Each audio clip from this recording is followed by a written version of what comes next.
सुख चाहते हैं, तो जहां सुख नहीं है वहां ढूंढ रहे हैं, इसीलिए आज तक नहीं मिला, सब शांत है। आपको तो जो जो चीजें चाहिए, जो वस्तुएं, धन संपत्ति, पद की आकांक्षा रखते हैं, तो आपको लगता है अगर ये मिल जाते तो मैं सुखी हो जाता। अपने को ऐसे बहुत मिले हैं जिनके पास आप चाह रहे हैं, उनकी बहुत मात्रा में संग्रह किया हुआ है, बहुत अधिकारिता है, बड़ा पद है, खूब ऐश्वर्य है, जगत में उनका नाम है, सम्मान है, पर हृदय जल रहा है, हृदय अशांत है। क्यों? क्योंकि जहां शांति प्राप्त होती है वहां उनका संबंध ही नहीं है। अशांतस्य कुतः सुखम, जिसका चित्त अशांत है उसे सुख कैसा? ब्रह्म। कुछ वर्ष की आयु, शरीर समाप्त हुआ, न पद रह गया, न संपत्ति रह गई, न नाम रह गया, न व्यवहार रह गया, न परिवार रह गया, अकेले अपने कर्मों की पोटली बांध करके फिर नया जन्म, फिर वही पढ़ाई लिखाई, दुनिया का प्रपंच, नहीं तो अन्य योनियों में कीड़ा मकोड़ा, पशु पक्षी। विश्राम कहां है? अध्यात्म योग में। श्री भगवान कह रहे निःश्रेयसाय, मतलब दुखों का आत्यंतिक नाश, दुख का लेस नहीं जहां। अब अपने तो दुखालय में रह रहे हैं, तो सुख को इसी में ढूंढ रहे हैं। तो हम समझते हैं कि अरबों खरबों रुपया मिल जाए, सुंदर सुंदर भोग सामग्री मिल जाए, मैं सुखी हो जाऊंगा। ऐसे अभी इसी भूमंडल पे है जिनको खुद पता नहीं कि मेरे पास कितनी धनराशि है, रोज नए नए भोग भोगते हैं, पर नींद नहीं आती, नींद की दवा लेना पड़ता है। मानसिकता बिगड़ी हुई, विक्षिप्त है, हृदय जल रहा है, हर समय भयभीत है, कहीं ऐसा ना हो जाए, कहीं ऐसा। सुख विनिश्चितम बदामि तेन अन्यथा वचांसि में, गोस्वामी जी कहते, मैं सत्य कह रहा हूं, मेरी बात अन्यथा नहीं। जब तक तुम हरि भजन नहीं करोगे तब तक तुम्हें त्रिकाल में, त्रिभुवन में कहीं भी शांति नहीं।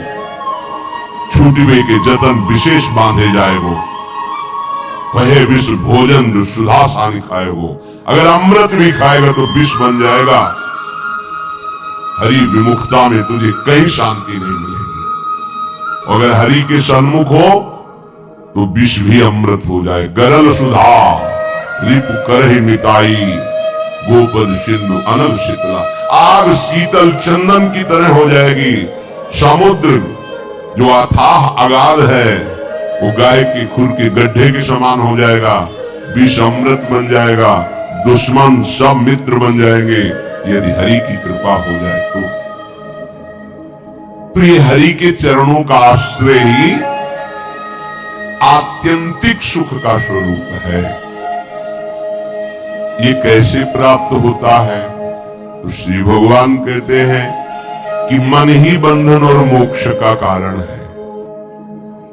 ये जब किसी विषय का चिंतन करता है भोग भावना से, किसी व्यक्ति का चिंतन करता है राग या द्वेष से, तो ये बंधन का कारण बन जाता है। अगले जन्म की ये पूरी तैयारी करा देता है। नाना प्रकार के भ्रमात्मक दुख सुखों में फंसा देता है। और जब यही मन प्रभु का चिंतन करने लगता है, प्रभु के नाम का, प्रभु के रूप का, प्रभु की लीलाओं का, प्रभु के गुणों का, प्रभु के भक्तों का, तो यही मोक्ष का खुला हुआ द्वार हो जाता है। यही मन, जब मन किसी व्यक्ति को भगवत भाव से, किसी भोगों को प्रभु की सेवा में अर्पित करने के लिए, यही मोक्ष का कारण बन जाता है। और जब किसी भोगों को स्वयं भोगने के लिए और किसी व्यक्ति को राग द्वेष से, यही बंधन का कारण स्पष्ट। इसीलिए भगवान बहुत जोर देते हैं अनन्य चिंतन पर। तुम्हारा चिंतन भगवत भाव से निरंतर चलता रहे तो जितनी श्वासें हैं वो प्रभु को अर्पित कर देने का फल होगा, प्रभु के समीप पहुंच जाना। ये तो बहुत कठिन है। मन को संसार के चिंतन से हटा करके प्रभु के चिंतन में लगाना है तो बहुत कठिन है, क्योंकि हमारी आसक्ति हो गई है शरीर में, शरीर संबंधियों में, भोगों में, पद प्रतिष्ठा में। बड़ा सुख लगता है जब हमारा यश, हमारी प्रतिष्ठा, हमारा मान, हमारा ऐश्वर्य, हमारा संबंध ये बहुतायत में दिखाई देता है तो अहंकार को बड़ा सुख मिलता है। यही दुख में फंसने का मूल कारण है और संसार में यही उद्देश्य रखा जाता है। देखो ना भ्रम, जो हमारे दुख का मूल कारण है वही हम उद्देश्य लिए घूम रहे हैं, तो सुख कैसे मिलेगा? धतूरा बोओगे तो विषय खाने को मिलेगा ना, अमृत तो नहीं मिल जाएगा। अगर धतूरे में एक जीवन नष्ट करने की सामर्थ्य है तो मान, प्रतिष्ठा, प्रशंसा, भोग, भावना ये कई जन्म नष्ट करने की सामर्थ्य रखता है। बुद्धि हमारी भ्रमित है, इसलिए हम समझ नहीं पा रहे। विष तो एक जन्म मारता है, विषय देखो ना, जब से सृष्टि हुई आज तक मार ही तो रहा है। मरते मरते थक गए, मरना नहीं मिटा, फिर मरना पड़ेगा। अरे अब तो ऐसा मरो कि अब जन्मना न पड़े, मृत्यु महोत्सव हो जाए। तो हे प्रभु, ये आसक्ति हमारी हो गई है शरीर में, शरीर संबंधियों में, भोगों में। तो जहां हमारी आसक्ति होती वहीं हमारा मन चित्त चिंतन करता है। और आप कह रहे हैं कि अगर मन चिंतन करे निरंतर प्रभु का तो मुक्त है, जीवन मुक्त है। अभी कैसे हो सकता है ऐसा?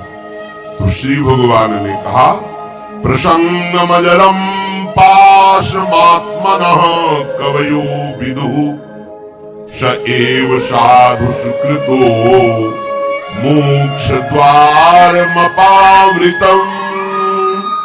खुला हुआ मोक्ष का द्वार खुल गया। क्या? जो तुम्हारी शरीर में आसक्ति है, शरीर के रिश्ते नाते संबंधियों में आसक्ति है, भोगों में आसक्ति है, वही नरक का खुला हुआ द्वार है। कैसे? त्रिविधम नरकस्येदं द्वारम नाशन मात्मना कामा क्रोधा तथा लोभा तस्मादेत्रयम् त्यजेत। जब तुम शरीर भाव से होते हो तभी तुम्हें काम वेदना सताती है। काम में बाधा पड़ने पर क्रोध का जागरण होता है, क्रोध ही नाश का स्वरूप बन जाता है। क्रोध हमारी स्मृति का नाश करता है, स्मृति से बुद्धि नष्ट हो जाती है, बुद्धि नाश ही सर्वनाश हो जाता है। काम, क्रोध और लोभ ये नरक के खुले हुए द्वार है। अगर यही आसक्ति प्रभु के प्रेमी महात्मा के चरणों में हो जाए तो कह रहे हैं मोक्ष द्वारम अपावृतम, खुल गया मोक्ष का द्वार। अब बस केवल प्रवेश करना है, अर्थात उनकी आज्ञा का पालन करना है। जो आसक्ति शरीर में, भोगों में, संबंधियों में है, यदि वो श्री भगवान के प्रेमी महात्मा सदगुरुदेव के चरणों में हो जाए तो मोक्ष का खुला हुआ द्वार है। अजात शत्रुः, अगर एक भी व्यक्ति के प्रति शत्रु भाव रहेगा तो यहां लौट के आना पड़ेगा। एक भी व्यक्ति से आसक्ति हो गई तो लौट के आना पड़ेगा। मृग के बच्चे से हुई मृग बन गए, पुरंजनी से हुई पुरंजनी बन गए। हमारी ऐसी भगवत भावना बढ़े कि पूरी सृष्टि में कोई एक भी शत्रु ना हो। जो तुमसे द्वेष करे उसको प्रणाम करो। यदि भगवत प्राप्ति के मार्ग में बढ़ रहे हो, जो तुमसे ना बोले उससे तुम कभी भी रूठो मत। सामने पड़े तो राधे राधे श्री हरि। कभी ऐसा नहीं कि ये तो दुष्ट है मैं गाली देता, नहीं। हमारा प्रभु ही हमारे हृदय को मजबूत करने के लिए ऐसा स्वांग रच रहा है। सच्ची मानना, भगवान अपने भक्त को समर्थ बनाने के लिए लीला करते हैं। वही है, कोई दुष्ट नहीं है। किसकी सामर्थ्य है कि प्रभु के पार्षद को गाली दे दे, प्रभु के पार्षद को पीट दे, प्रभु के पार्षद की अवहेलना कर दे। ये भगवान इसीलिए करवाते हैं कि तुम समर्थ बनो, द्वंद्वों को परास्त करो, ना कि द्वंद्वों से परास्त हो जाओ। तुम मेरे सेवक कहलाकर द्वंद्वों से परास्त हो जाओगे तो ठीक नहीं है। ए भगवान का भक्त, जरा सी बात में देखो विकल हो, नहीं। कोई भी भगवान का प्रेमी महात्मा ऐसा चरित्र नहीं पाया गया कि कभी किसी भी परिस्थिति में व्यथित हो गया है। नहीं, यम ही न व्यथयन्ते ते पुरुषम पुरुषर्षभ सम दुखा सुखाधीनम स्वमृतत्वाय कल्पते।